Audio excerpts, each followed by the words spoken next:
नमस्कार, स्वागत है आपका न्यूज 80 पर। मैं हूं आपके साथ राहुल राणा। क्या यूपी में जाटलैंड को अपने पाले में कर पाएगी भारतीय जनता पार्टी? जयंत चौधरी के वोट बैंक में सेंधमारी का प्लान बना रही भारतीय जनता पार्टी के लिए यूपी में सबसे बड़ी चुनौती बनकर उभरे जाट वोटर्स को साधने का प्लान अब तैयार हो चुका है। भाजपा के नए वोटर्स को अपने पाले में लाने के लिए कार्यकर्ताओं को संदेश भेज दिया गया है, जिससे वोटर्स को ज्यादा से ज्यादा संख्या में जोड़ा जाए। बता दें कि लोकसभा चुनाव के 4 महीने पहले मध्य प्रदेश, छत्तीसगढ़ और राजस्थान में मिली जीत के साथ ही तेलंगाना में सीटों की बढ़ोतरी से भारतीय जनता पार्टी उत्साहित है। भाजपा की यूपी इकाई ने साल 2024 के सामान्य चुनाव के लिए पूरी तरह से कमर कस ली है। मिशन 80 को लेकर भारतीय जनता पार्टी पहले ही सदी हुई रणनीति पर काम कर रही है। हालांकि अब इस रणनीति में कुछ नई चीजों पर भी काम किया जाएगा। राजनीतिक जानकारों की माने तो मध्य प्रदेश में भारतीय जनता पार्टी को शिवराज सरकार की लाडली बहना का जमकर लाभ मिला है। ऐसे में भाजपा यूपी में भी राज्य और केंद्र सरकार की योजनाओं के लाभार्थियों को अपनी ओर आकर्षित करने की कोशिश करेगी।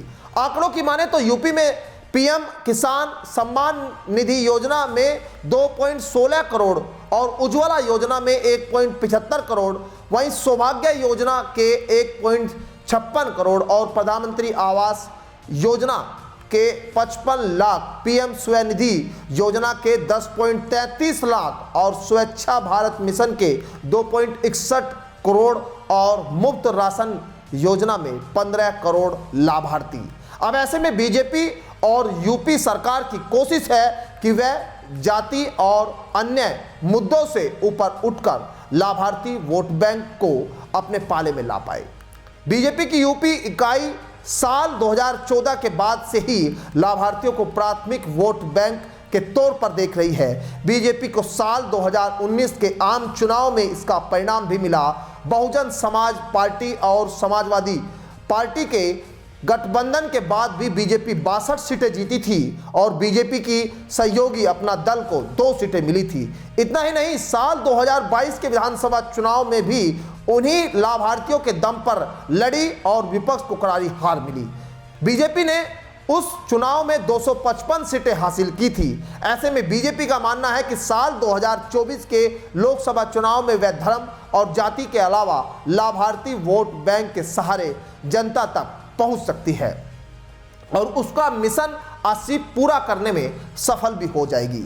इसी के साथ ही बीजेपी ने कार्यकर्ताओं को संदेश भी भेज दिया है कि योजनाओं के मुद्दे पर जनता से संवाद करें और उन तक सरकारी योजनाओं को पहुंचाने में मदद करें। लेकिन इन सब के बीच पश्चिम यूपी में खासकर जाट वोटर्स अभी भी भाजपा के पाले में कम संख्या में नजर आता है, क्योंकि पश्चिम यूपी में जाट वोटर्स की अच्छी खासी संख्या है। 2022 के विधानसभा चुनाव में भी जाट वोटर्स के सहारे आरएलडी ने 8 सीटें जीती थी।